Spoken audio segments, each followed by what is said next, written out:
പോത്തുണ്ടി കൊലപാതക കേസിൽ പോലീസിന് ഗുരുതര വീഴ്ച സംഭവിച്ചു. 2022 നെന്മാറ പോലീസ് സ്റ്റേഷൻ പരിധിയിൽ കടക്കരുതെന്ന ഉപാധിയോടെ പ്രതി ചെന്താമരയ്ക്ക് ജാമ്യം കൊടുത്തിരുന്നു.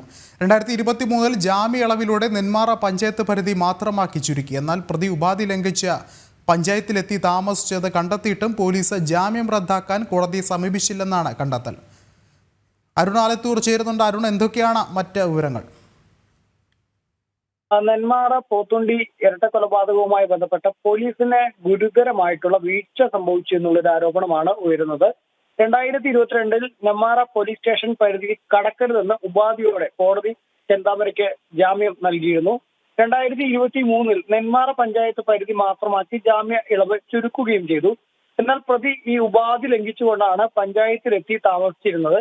ഇത് പോലീസ് കണ്ടെത്തിയിട്ടും പോലീസ് ജാമ്യം റദ്ദാക്കാൻ കോടതിയെ സമീപിച്ചിട്ടില്ല എന്നുള്ള ഒരു ആരോപണമാണ് ഉയരുന്നത്. ഏതായാലും ഇതിന്റെ പകർപ്പ് ഉൾപ്പെടെ നമുക്കിപ്പോൾ ലഭിച്ചിട്ടുണ്ട്. അതായത് കോടതിയുടെ ഉത്തരവിന്റെ പകർപ്പ് ഉൾപ്പെടെ നമുക്ക് ലഭിച്ചിട്ടുണ്ട്. അത് കാര്യങ്ങൾ കൃത്യമായിട്ട് തന്നെ പറയുന്നുണ്ട്. 2022 അതുമായി ബന്ധപ്പെട്ട് നോക്കുമ്പോഴാണെങ്കിലും 2023 കൃത്യമായിട്ട് തന്നെ പറയുന്നുണ്ട്.